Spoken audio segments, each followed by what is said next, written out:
তোমরা জানো এটা আমার কিন্তু আলমিরা না, এটা আমার মিনি হাউস। দিল্লি গেলে এই ড্রেস, জয়পুর গেলে এই ড্রেস, কোনো স্পেশাল ওকে ইউটিউব ইভেন্ট হলে এই ড্রেস। তো আমার আলমিরা বলে একটা নতুন নিয়ে আসতে, তারপরে এটা আমার বেডে পড়েছিল, তো ভাবলাম এটা ট্রাই করে দেখি এটা কিভাবে পরবো। এটা মনে হয় এই পায়ে, এটা মনে হয় এই পায়ে, ভালোই লাগবে নিশ্চয়ই, চলো দেখা যাক, ট্রাই করে। উফ, ছি ছি ছি ছি, এটা খুবই বাজে লাগছে, ক্ষমা করো আমায়। আমি আমার 70s হিরোইনের মতন ড্রেস পরে এলাম, তারপর যেটা তোমরা আগের ব্লগে দেখেছি। দাঁড়া দাঁড়া দাঁড়া, তারপরে আমার কাছে এই নতুন ব্যাগটা পড়েছিল, পার্সটা, তারপরে আমি এর মধ্যে কিছু পয়সা ভরে নিলাম, দিয়ে হাওয়াবাজি করে বেরিয়ে পড়লাম। তারপরে আমি দেখলাম এত বড় মল, কিন্তু ছেলে মেয়েদের মধ্যে এত তফাৎ। তারপরে আমি দেখলাম একটা রামজির মূর্তি। তারপরে উফ, এই হিলটার জন্য তো আমার পাটা মনে হচ্ছে আজকে চলেই গেল। তারপরে আমি এখানে দেখতে চলে এলাম এই ড্রেসটা আমার খুবই ভালো লাগলো, কিন্তু ভাই এটা কোথায় বার আটকাবে।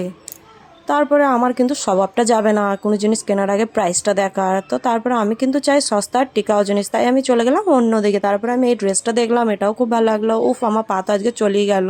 বাচ্চাকে আমি হাই করলাম, ও আমাকে ভাও দিল না।